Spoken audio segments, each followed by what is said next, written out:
Well, here we are at the after party on the podcast editor mastermind show. We've got Steve Stewart and Mark Deal with us, who just revealed the big survey results from the 2020 podcast editors survey. So if you missed that, go back and watch the replay for sure. And we're gonna start with where we ended. I think about the DAW question, because you were kind of like holding back some information from us there. So for maybe we should let them frame up what that question was, a little bit about the survey. Yeah, so Steve has been asking people for years, hey, how much do you make as an editor? And last year, I asked Steve, like, hey, can I have those results? Because I want to do some math stuff that I kind of missed from my corporate days. And I had some insights. And this year, I was brought in before he did the survey. We asked a little bit more questions. And one of those was, what DAW do you use? Not that I expected that to influence what people were quoting. And it turns out it did. So that's the setup. That's the background. So if I understand this correctly, there seems to be some kind of mathy correlation between what software you use to edit and how much you get paid. Is that right? How much you ask to get paid, yes. Yeah. So as an editor, I want to know, what software should I switch to? And I'll stick to the answer I've been giving to people on social media for the last 5 years. Use whatever DAW that you are willing to invest the time to learn correctly. So I don't think there's a magic bullet out there. Even though the math said there was, I still don't believe there is. Okay, so what DAW did the math say there was? Steve? It was Pro Tools. Pro Tools. Mm-hmm. We have any Pro Tools users in the house? Nope. Not now. Not now. Not yet, you mean, right?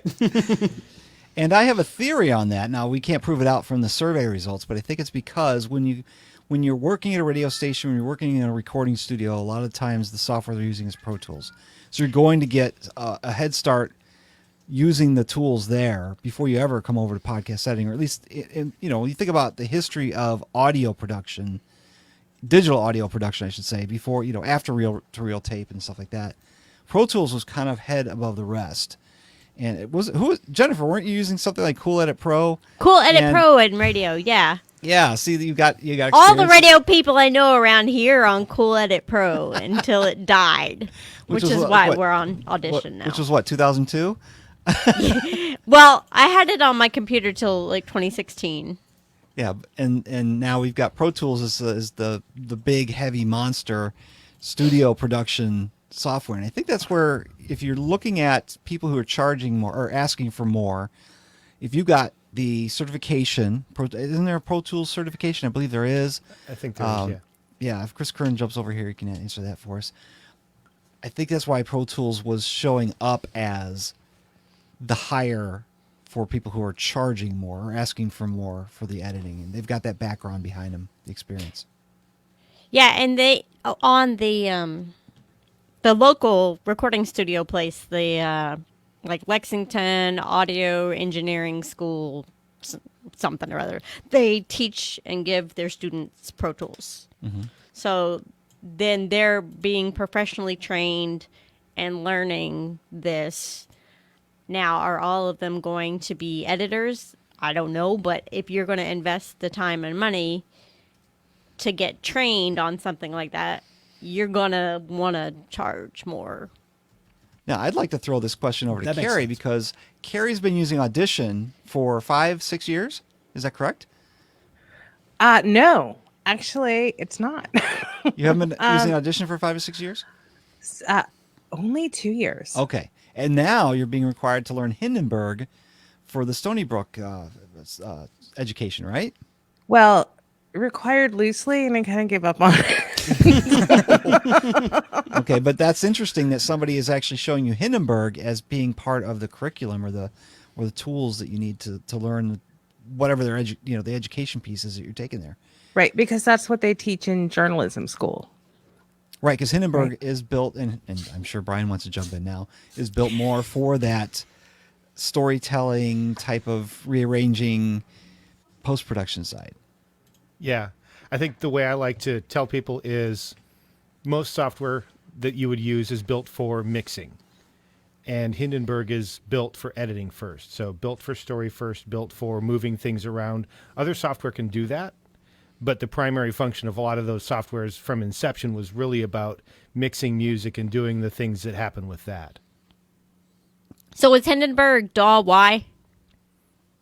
Hindenburg was. So Really? those were the only two DAWs that consistently moved the needle. And they weren't the majority. They weren't the DAWs majority in use, right? There was Adobe Audition, there's Audacity. Of course, there's other ones like Reaper. And I don't remember all the other ones. But yeah, Hindenburg and Hindenburg consistently had people quote $23 more for the job, and Pro Tools $59. So yeah, this Pro Tools was number one and Hindenburg was number two. And I think now with the knowledge that everyone has given me, it's because people go to school to learn to do this as a job. They learn Pro Tools. So not only are they learning Pro Tools, but they're learning how to do this as a job. So if they leave their job to become a podcast editor, they have those skills to do this as a job and present themselves as a professional. Somebody's been doing this for perhaps many years. So maybe Pro Tools, that's why it was strongly indicated. And then Hindenburg with journalism school, maybe that's another reason. Those are perhaps the paths to get in, where Adobe Audition, and somebody pointed out it is expensive, but like Adobe Audition isn't cheap either. But since so many people have it, but again, do they have the training to be an editor or run an editing business, which is what Steve and I specialize in. Yeah. And I think maybe there's also a bit of a price gap with Hindenburg, right? The Pro version is nearly $400, which is on the expensive version and the expensive end, unless you start counting the monthly subscription for Audition, right? So Audition's what, 20, $25 a month? But I think if you 30 put that now. 30, yeah, you put that Yeah. over a couple of years, yeah, it's more expensive than Hindenburg, but it's not more expensive all at one time. More accessible. Very well could be. But we thought it was interesting, and I wanted to go in because I like to have interpretations for this type of data. When I pull in and the math tells me like, hey, this is an indicator, like, but why? What can I learn from that indicator to improve myself or improve others? Do I need to have what that indicator is giving me, or is there a root cause underneath of it that is really the thing? And that's what I felt with DAWs. Like, well, I can't see software driving it, but I thought it was the path to software. And thanks to everybody here, now I understand that a little bit more. I think another important thing to mention is that when you're learning Pro Tools, you're not learning to edit so much as you're learning about the audio engineering piece. Audio engineering is a step above just learning how to cut the ums out of it. You know, when we talk about editing, it's more the definition is more about cutting, editing, and maybe rearranging things like that. Whereas when you're looking at Pro Tools, it's more about the music mix, the EQ, the compression, the things like that. Well, I always thought perhaps it's the path in, and I see Mary in the chat. Thank you. And Chris is saying the same thing, as well as Amita is saying the same thing, that the schools are teaching with Pro Tools. So people are learning to do this job in a structured environment to get paid to do this job using Pro Tools. And so not only are they taking what they've learned in their DAW, but how they go about it, and therefore, charging more. Mm-hmm. Yeah. And audio engineering is going to demand a higher rate than just editing. Yeah. Yeah, I think that was one of the things when I raised my rates was when I started using RX. It was like, oh, well, now I can do more things. Maybe those two things just happened at the same time. Like, okay, it's time to raise the rates. Well, we can't all go out and get Pro Tools and then just instantly tell our clients we got to charge more. No, It just but doesn't work that way. Just kind of. Yes, it's the audio engineering piece, I think, that comes along with learning Pro Tools that made that, Yeah. at the top. Plus, we're talking about Hindenburg and what Mark was saying about learning the job, and you've got that experience to bring with you to the podcast editing side, because podcast editing is still a baby industry. We're still small, but there's a demand out there for it, which I think is fantastic. We're those big fish in a small pond right now, all of us. Yeah. Oh, go ahead. Go ahead. Oh, I was just gonna ask because Mark Yellen had asked about the DAWs, but how many people do you have a number for how many people use Pro Tools in the survey? I do. Let me. You're going to Well, make I'm him open up his Excel Yeah. spreadsheet. Oh no, not Excel. I'm not going to open up my Excel sheet, but I did it when we did the podcast editor, the survey results in the club. I showed this Pareto chart, which has it in there. And you were asking about Pro Tools was 15%. So 15% of the people that responded were using Pro Tools. How many people responded? Was it 136. okay? Okay. So I'm not going to do the math, but I'm assuming other people 13, can. so about 20, 21, I guess. Yeah. Now I feel like if I open up the spreadsheet, I'm going to fall in a black hole. You won't hear from me. So Steve has told me, Mark, you are not allowed to open spreadsheets. I'm what he calls a spreadhead. That's okay. That's Mark, you spread. can go. I'll carry this. I'll carry us both. All right. Bye. Yeah. So, Brian, I'm sorry I interrupted you. So I'm gonna. Oh, that's okay. That was a great point about that, right? What's the percentage? How many people use that? Because I think that's something that people, especially people that are interested in doing this as a business, they might just want to know, like, what are other people using? Mm-hmm. If people wanted to get access to this and they haven't already seen that video, where should we send people to get that information? Oh, that's a question to us about the survey. I mean, we could talk to each other, but Yeah, you know. in fact, you want to put up a link to Steve's newsletter. You can sign up for that. If you're not on the email list, you should get on Steve's email list. He's going to send the replay out to everybody. There it is. Thank you for throwing that link up. If you're signed up on that, you're good to go. You're going to get the link to the replay. If not, you should definitely sign up and get the replay and some of the other insights from the replay and from this talk and from some other things that we will put in there. And that link is podcasteditoracademy.com/newsletter. Mm-hmm. Yes. Sorry, I told you would lose me if I opened up Excel. It's all the pretty numbers. Exactly. And I do colors and numbers. Yeah. Yeah. So was there any sort of insight 19. compared? Let me see if I can phrase this in English. Was there anything that kind of stunned you in comparison from last year to this year? Well, it was a different survey because we asked a lot more questions. I think the big thing that stunned us was the pay gap. We knew there'd be a pay gap, but it went the other way because everybody says women don't get paid as much as men, and women are underrepresented. And I mean, we saw last year in the podcasting space, or podcasters, a lot more women were coming on board. I think they were saying it was over 40% of podcasters were female. And now we're seeing that in the editing space, even though there still are more men, at least the ones that took the survey, it was 2/3 of the survey were men. Well, that left the other third were female. And the numbers that Mark was able to pull out of there was the ones who identified as female were charging more, asking more per episode. Consistently charging more. Yeah. They were just busting that mold.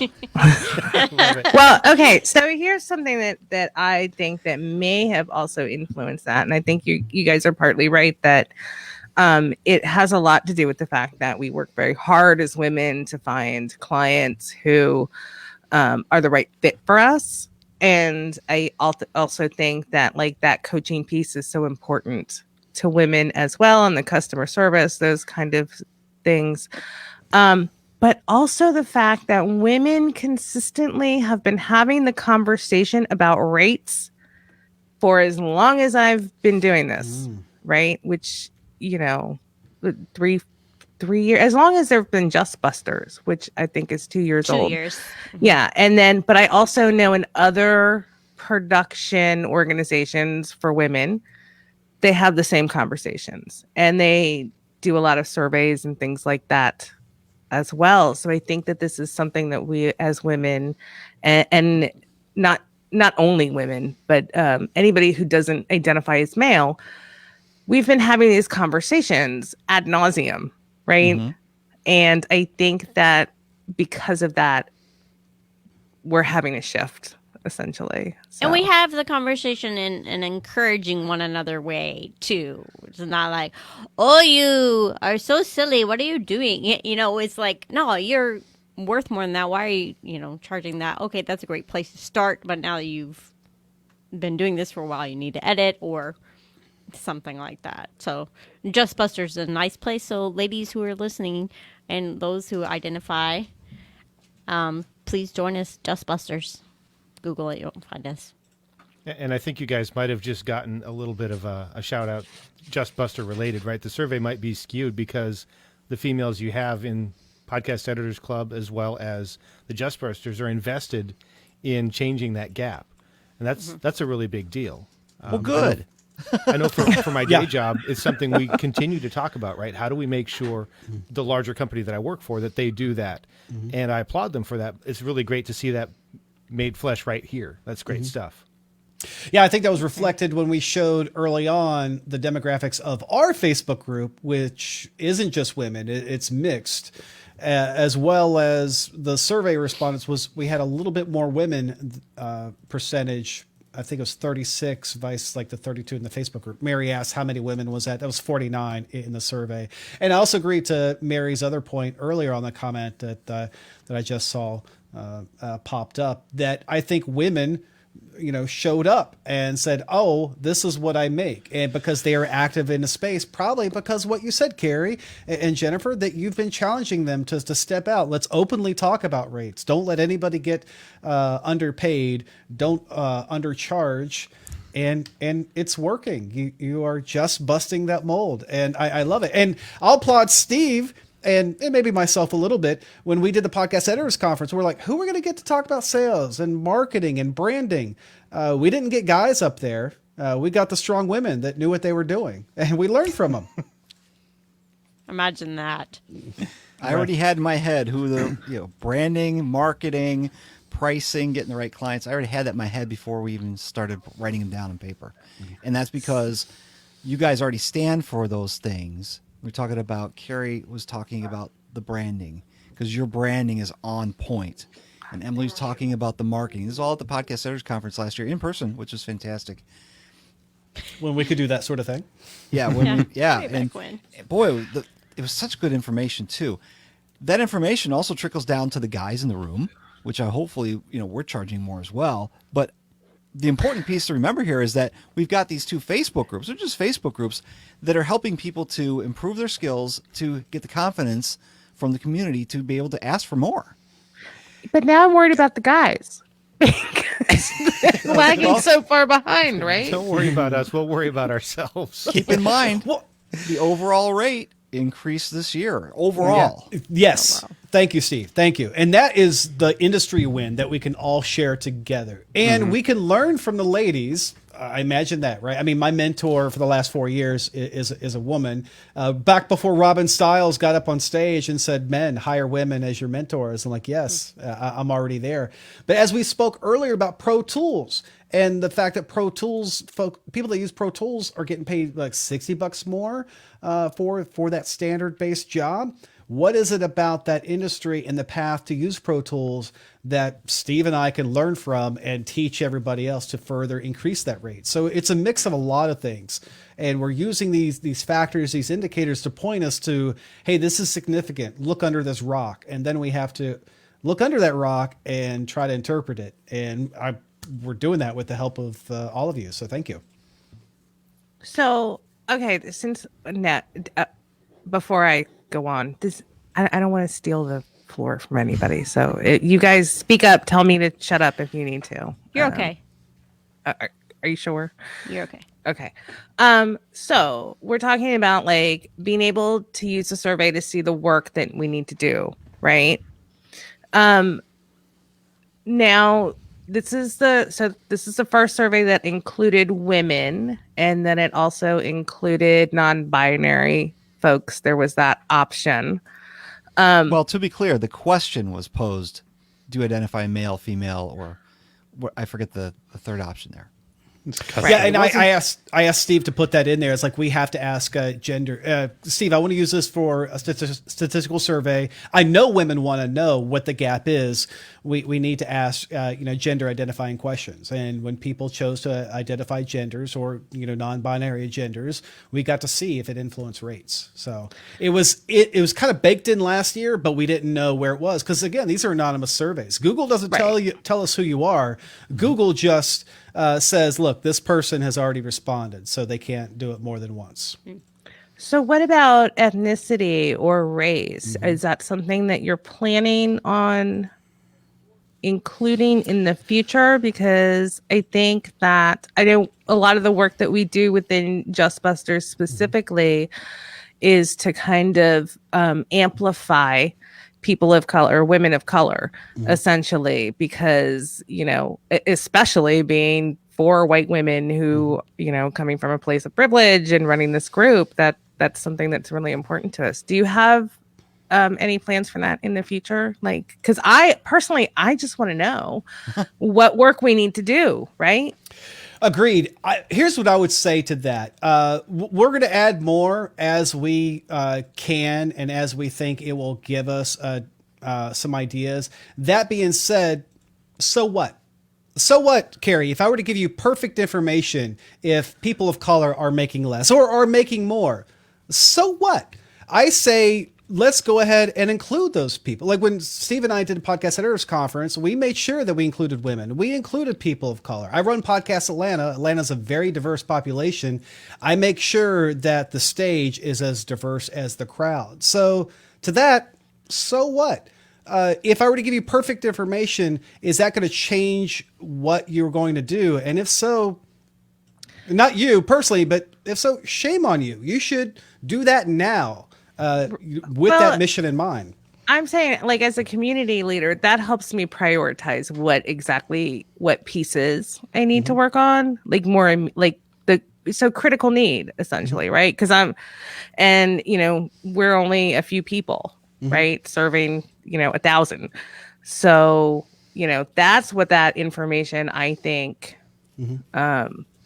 I see that. For. Yeah, I see that. And again, I'm going back in my corporate data science thing. I used to tell executives what I would call the cost of curiosity, right? And that was basically like, hey, if I were to give you, Mr. and Mrs. Executive, perfect information on that, are you going to change your behavior or is this just a nice to know? And really, if you are just looking for data to justify what you want to do and what you believe is right, do what you believe is right and leave my team alone. Again, that's about my corporate speak. One of the things I'd really like to ask, if I can shift a little bit, and I don't think we'll really be able to anytime soon, is what industry people are in. Because I think industry is a big reflection of how much you make and how much you could make. If you're a podcast editor serving farmers or a podcast editor serving CPAs or attorneys or personal finance people, I think that probably swings the needle a lot. Also, I'd like to look a little bit more into regional variation because there was a lot of countries that just had one person. I want to see, can I group things to find out a little bit more? So I'll get off my soapbox. I apologize, but that's, as you can tell, somebody that runs a podcasting group in a very diverse location. It's something I'm very passionate about. Yeah. Oh, go ahead. And I don't want anybody to be disappointed if we don't ask those questions in the next year's survey because there already are a lot of questions to answer, and we don't want to scare people away because it's going to take 30 minutes to fill out a survey. And I'm not going to entice people with a $5 bill to fill out the survey because that gets to be expensive. So we're going to evaluate what we think are the most important questions that need to be asked and get that data so that we can provide this very good information next year in 2021. Yeah. But I think that Mary's point is also a good one because she said the information is not just helpful for you guys, but it's information for those that identify with the spectrum to be represented and see that they can also do this job.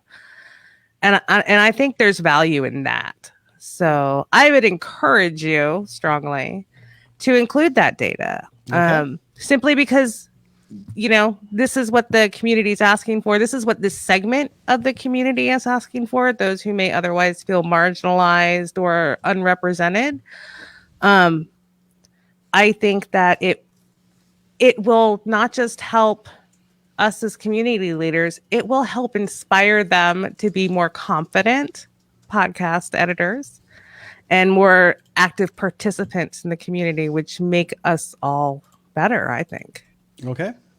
Agreed. So it's an easy question and we could put it in. But again, that would be next year. And I was really just trying to challenge people to look at what we have now and take that to pull yourself up, as well as if you have the opportunity to pull other people up around you, do so. Absolutely. But I'm just challenging you because I'm thinking ahead now, right? I'm thinking about next year. I'm thinking what, people have asked to see in the future. So, yeah. And if you need help, right? Because I know you're just two guys doing this for the love of it. Mm-hmm. So, yeah, I'm happy to that actually would be helpful. So, I mean, Carrie, as well, I see Mary in the chat as well. The hardest part is getting survey respondents. 136. It took us 6 weeks to get 136 editors into it. And next year, I think we'll do a survey a lot like we did this year. So that way we can have a little bit more of a trend. You saw I did some gross comparisons of averages last year to this year, but it really wasn't enough for trend lines. And we could still include ethnicity as well as some other questions and still be able to have some trend line data. And that'll be interesting. Yeah. But yeah, more respondents is always good stuff. Well, we'll get, we'll get behind you and push that out to the world. So. Cool. Now, one of the things that when you were talking about it live in the reveal that you went, this is interesting, were the events. And if you go to one podcast event, but if it's this event versus that event, but if you go once, you see this bump. If you go twice, forget it. And you just scratching your head like, where? Yeah, I was doing the same thing. And when I was listening to that, I know that when I go the first year, I'm meeting people, I'm seeing new people, I'm looking for referrals. Hi, I'm an editor. I'm introducing myself as that. I'm branding myself as that. Nobody knows me here. I got to make myself out to be the editor, and I get referrals, and this works. The second year, I'm like, hey, friends, what's up? And I'm not. Or especially the third year, I'm not even thinking about trying to get new people anymore. I just want to hang out with folks. So you're walking in the room like a boss. I know. I'm like, hey, yeah, it's me. She knows everybody, right? So that is, from my perspective, is why you might see some of that. But I don't know. Daniel, you've been quiet. I'm going to put you on the spot here. I don't have anything on the event. I didn't catch anything. Okay. No great insights for me there. Oh, okay. Steve, you want to recap what we're talking about for those that didn't see it? On which piece? Because there was a lot of stuff. Talking about the conferences, right? Yeah, the conference piece. So we found a big correlation of people who went to PodFest. No, it was the other. It wasn't so much PodFest and Podcast Movement, but the ones that were not PodFest and Podcast. These other podcasting conferences. Right. Well, that was the large win. It was to go to the other conferences because, again, I think Carrie, you actually commented, and I think it's the perfect analogy is, big fish, small pond. When you're walking into a room of 3,000 people at Podcast Movement, there's going to be other people who are your direct competition. Now, there's going to be a lot more demand inside that room for what your services provide as well. But if you're walking into, I'll just use the example of Podfecta. It was a podcasting conference. It was limited to 100 people in Nashville.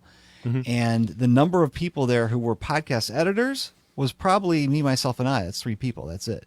It was me, Brian, Daniel, and you, Steve. That's right. You guys were there, yes. Yeah, we were there. In the front row. Yeah, everybody but Carrie. Which, by the way, probably highlights the point, right? It's the same people over and over again at these smaller conferences. So you get a bump if you go once, but do I need to see all of you again? At a small Yes. Yes, sir. But not for. Let's just go to the bar. Yeah. Yeah.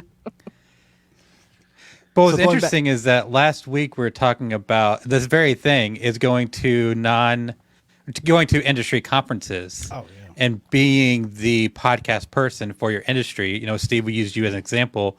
Like when I think of FinCon podcasts, like you're the guy. So there is a huge value in getting outside the podcast bubble into your niche. Yeah, there's a lot of history behind that as well. I was already attending the conference for 4 years before I started editing for anybody, and I was only doing the editing for myself until 2016. And as soon as those, there's this growing community of people in digital media creating content, and podcasting was on the rise. I was already ingrained in the podcasting medium, not because of podcasting, but it was something that I was already doing with my financial coaching business. So that when the switch got turned on, oh, Steve's editing podcasts, I need an editor. I know, like, and trust him because I already know him from the FinCon Expo. Mm-hmm. That just started the phone ringing, and it took over. So when we're talking about going to non-podcasting conferences, again, big fish, small pond. Even though that was 2,000 people who go to that conference, there wasn't a lot of editors there. Just like you would say, there's not a whole lot. The majority of people aren't Instagram marketers or Facebook ad specialists. There are people there who are, but there's only a handful, a very small handful.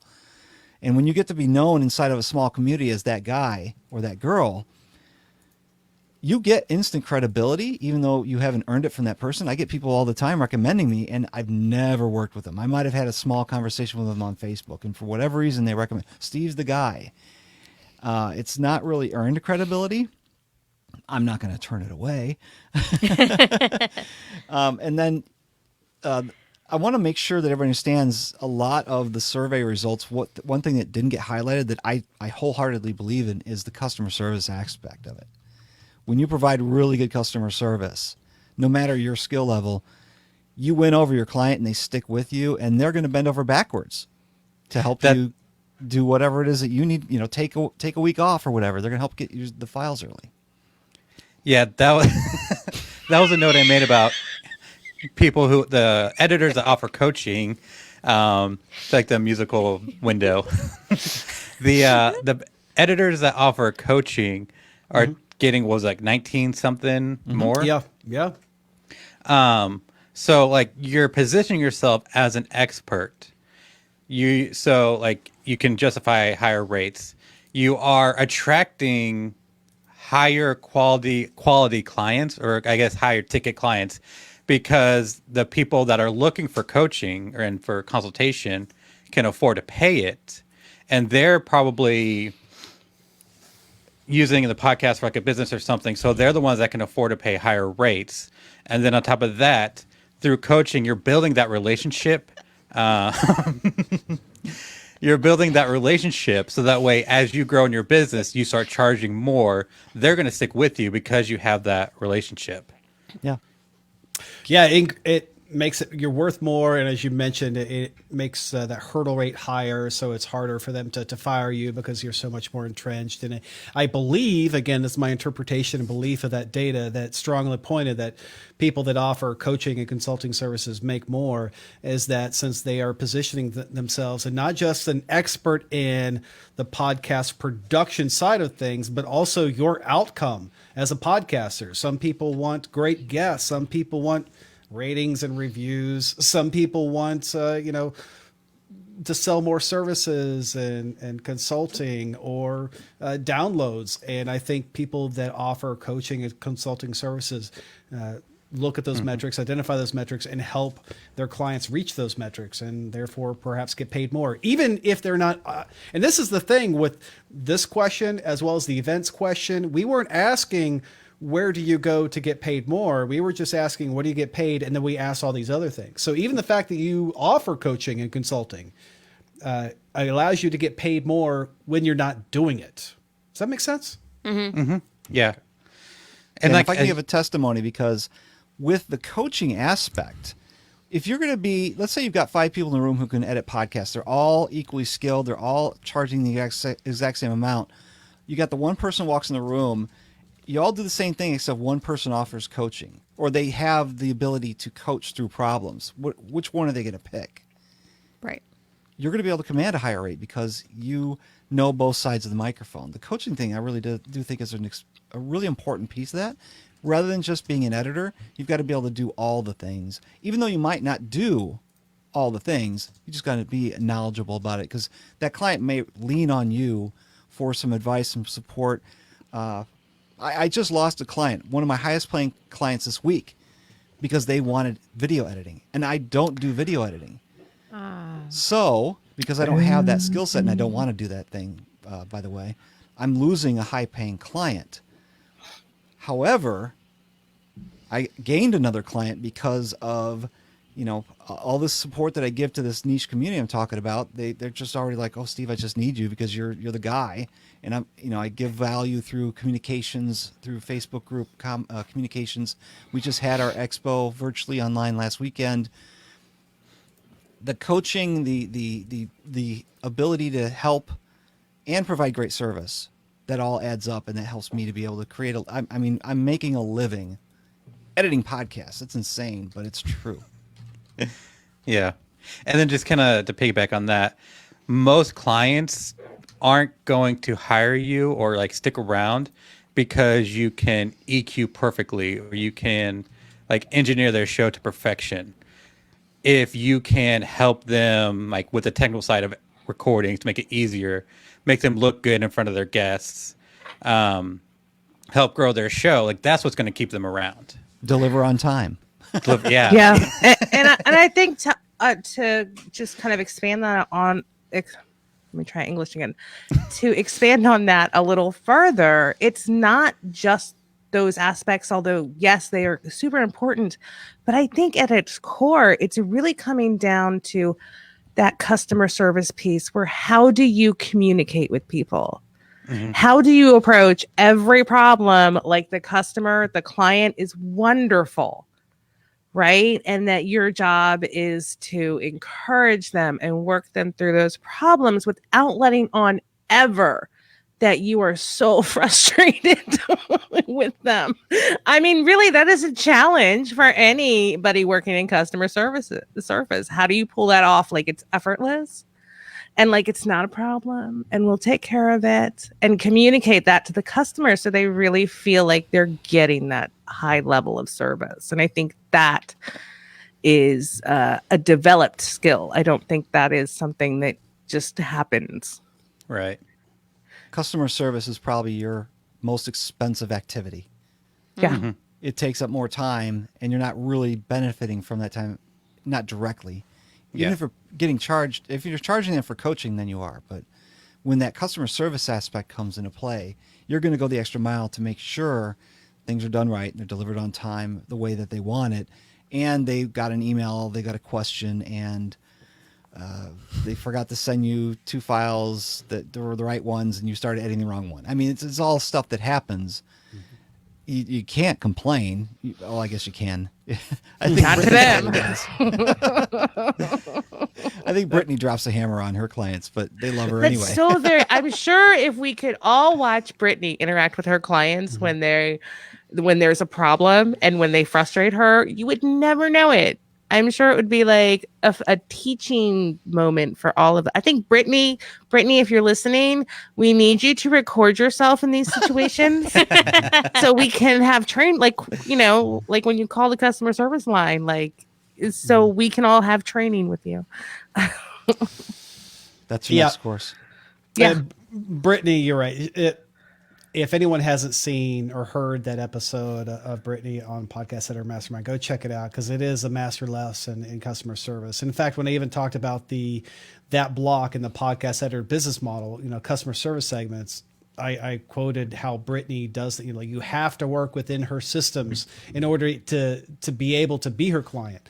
Is that going to be you, or are you going to work with client systems? And really, that all depends. But yes, thinking about customer service and how you'll interact with your customers will affect your prices and how you sleep at night. Yeah. And I don't want it to sound like I was trying to make Brittany sound like a horrible person. She's not. No. I think she's fair but firm. Yeah. Yes. When you're honest and truthful with people, they know where you stand. And I think that also plays into this factor a lot. Mm-hmm.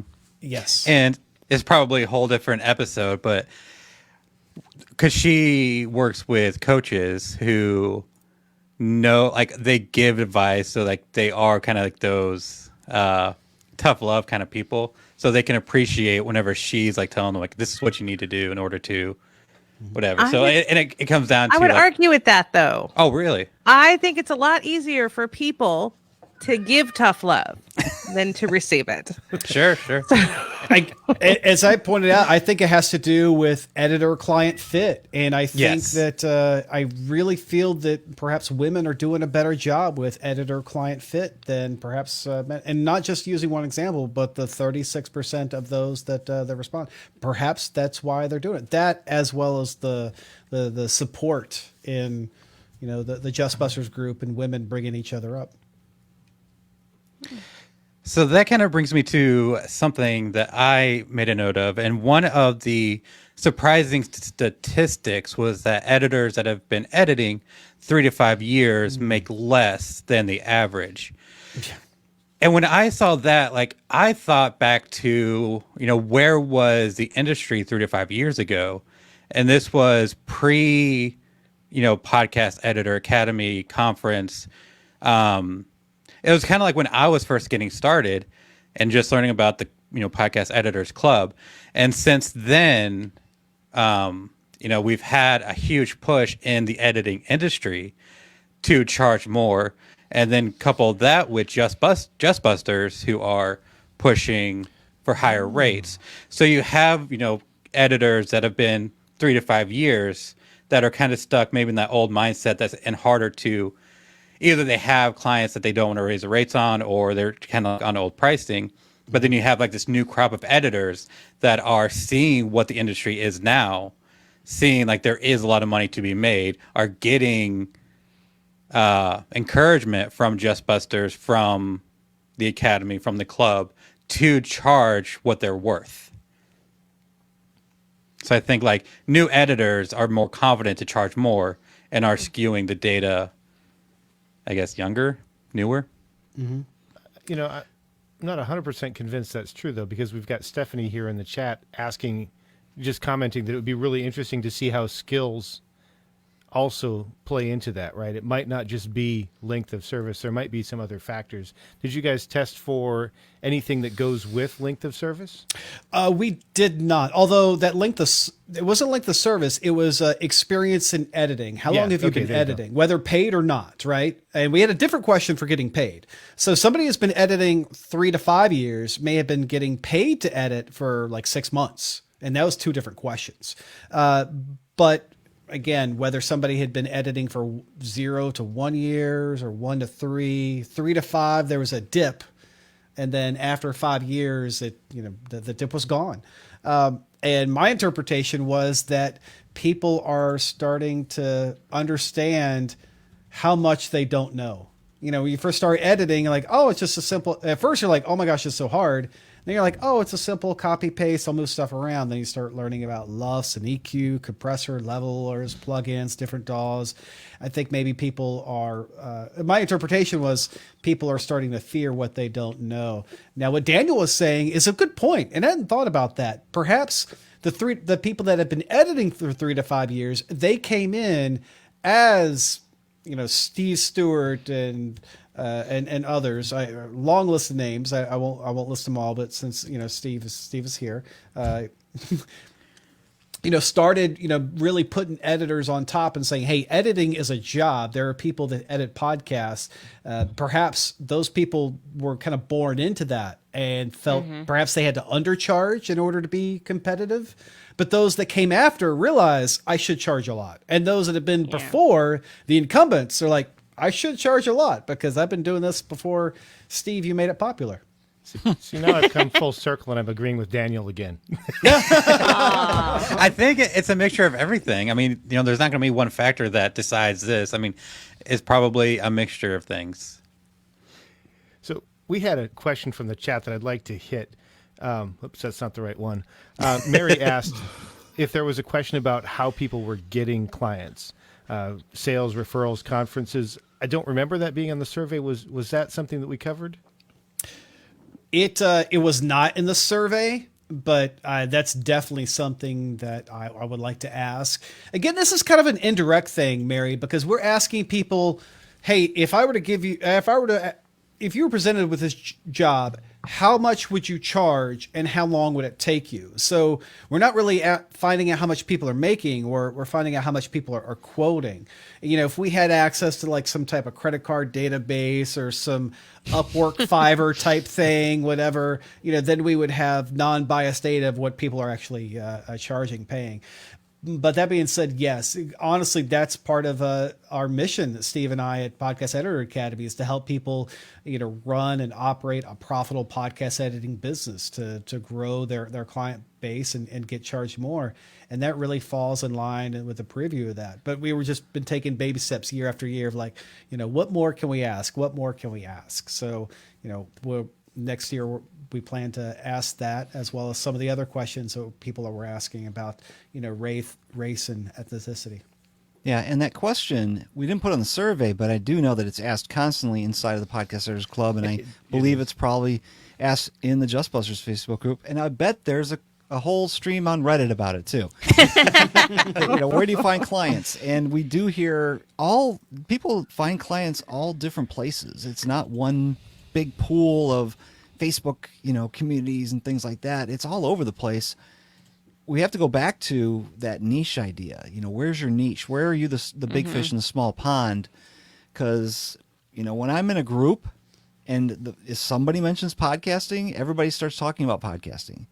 Not because I'm there, but it just seems like the conversation always goes to podcasting. So if you're the person who's in whatever group it is and you know about podcasting and you start talking about some things that you know about podcasting, now you're the expert, you might be finding a client there. Yeah, and I think that also goes back to the attending the conferences, right? Attend those conferences where conferences or meetups. Let's just say meetup groups, yes. networking events. Yes, and that's it. Networking. Yeah. That's the word. You have to network outside of the bubble.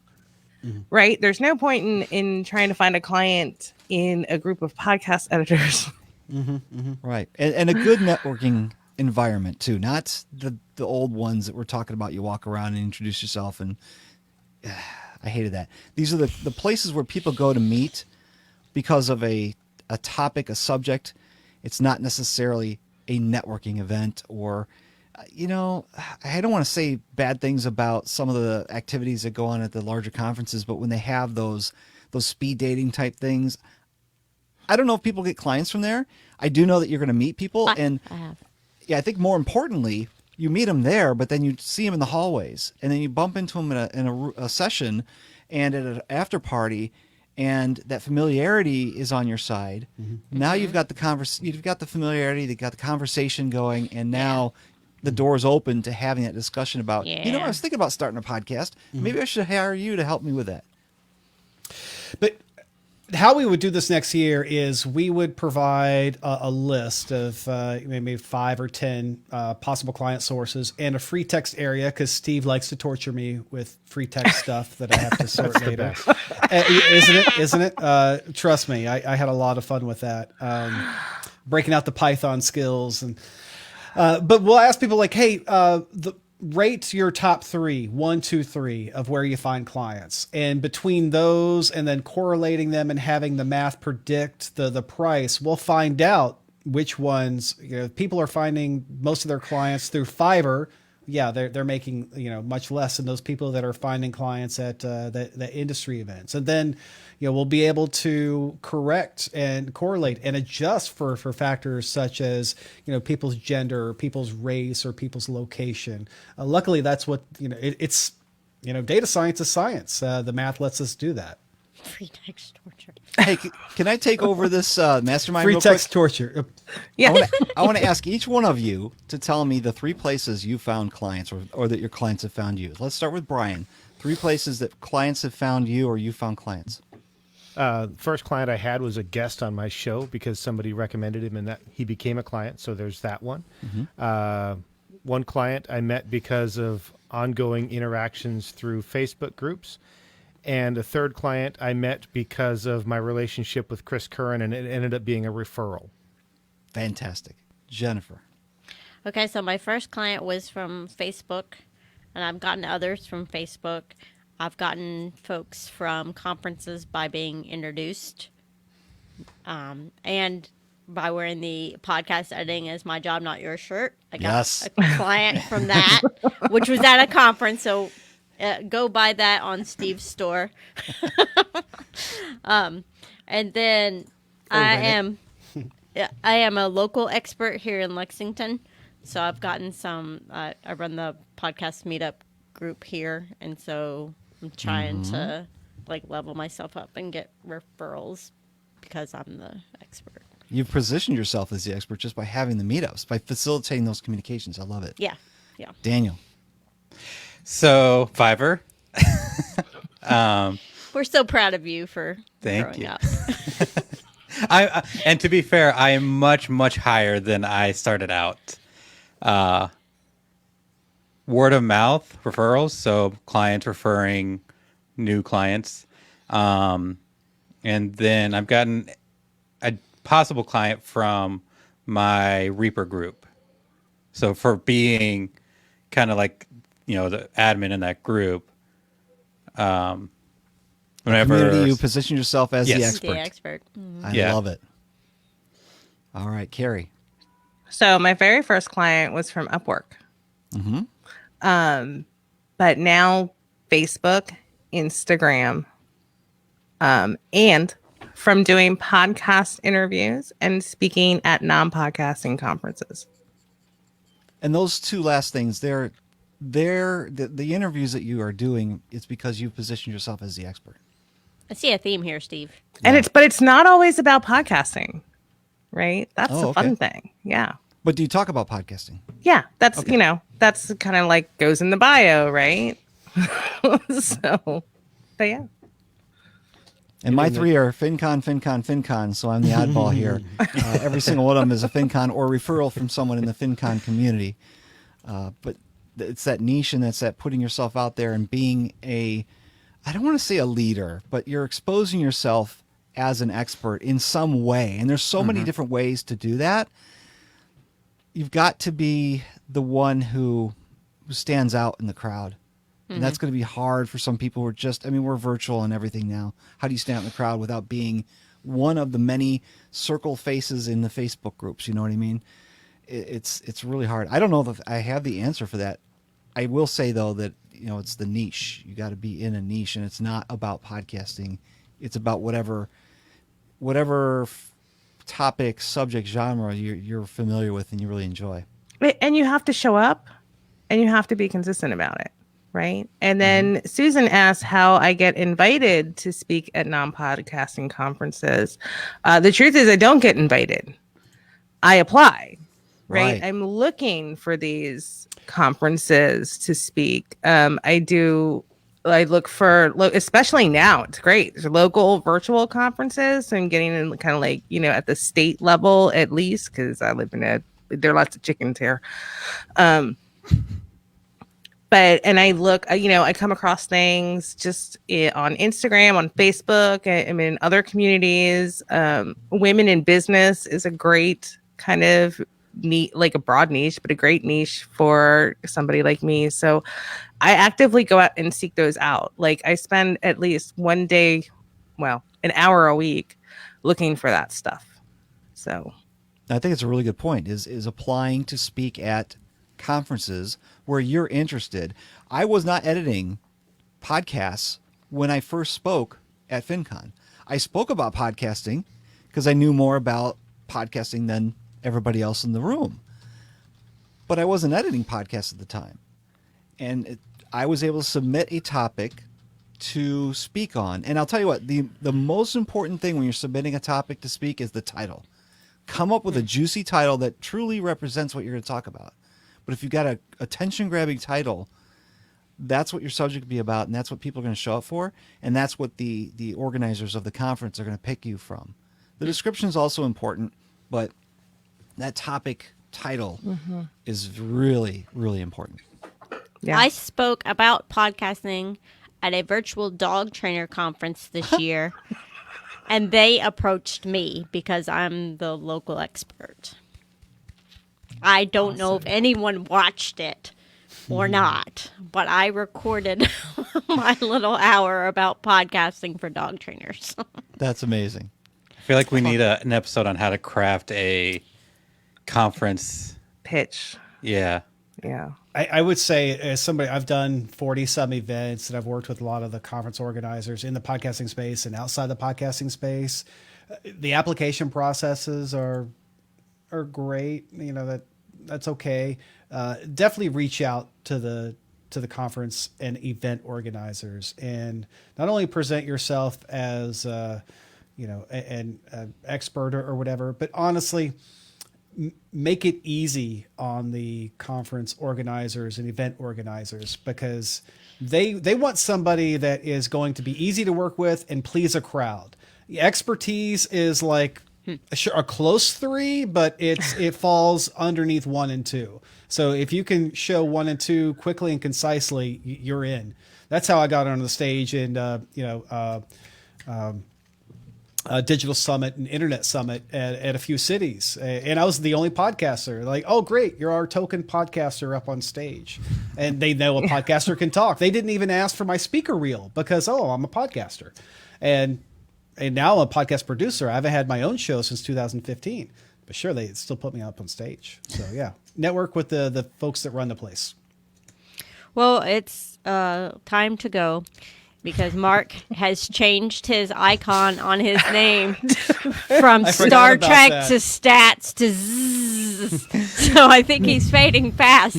But we wanted to give a shout out to the Podcast Editor Academy again, and everyone should sign up for their newsletter, which is podcasteditoracademy.com/newsletter. And then you can find out more about what we've been talking about. You'll the link to the results, will it be living in the Facebook group for a while too, or will it just be in the Academy? The replay will it'll be in both. Okay. But it will only be in the Facebook group for, we're figuring about 30 days. Okay. So now, is there something I can share over in Just Busters for our ladies, for a limited time? We would have to find another way of doing that, because the group is closed, so we wouldn't be able to share it straight out. Yeah. But I think it's something important for them to see. yeah. Yes. They should just join the club. Well, they should. I mean, I agree. But I don't want to force them to do that if they're not interested. But we want to give our audiences options, right? Mm-hmm. Mark and I will talk about how we might be able to do that. We'll see. Yeah, and the best way to get notified of that is join Steve's newsletter, because once we hook that up, it'll be up in his newsletter, and you can go and check it out. I will say the survey results, it's not something we typically keep behind, a lock and key. The 2019 results are still up there in public from like 14 months ago. I mean, sure, a lot of stuff is inside the Academy only, but the survey results are too important, I think, for the industry. So, yeah, it'll be out there. Now, how, where, and what link, we just did it tonight. The best way is to get on Steve's newsletter. Yeah. Well, thank you guys for joining us, and for the Podcast Editor Mastermind group. If you want to be on this show, you can go to podcasteditormastermind.com/be a guest and join us. And I'm Jennifer Longworth. You can find me at bourbonbarrelpodcasting.com. I'm Carrie Caulfield. Eric, you can find me at yayapodcasting.com or follow me on Instagram at Carrie Eric. I'm Daniel Abendroth, and you can find me at rothmedia.audio. And I'm Brian Ensminger. You can find me at toptieraudio.com. I don't know who to point at next. Let's go down to Mark. I'm Mark Deal, and you can find Steve Stewart and I over at podcasteditoracademy.com.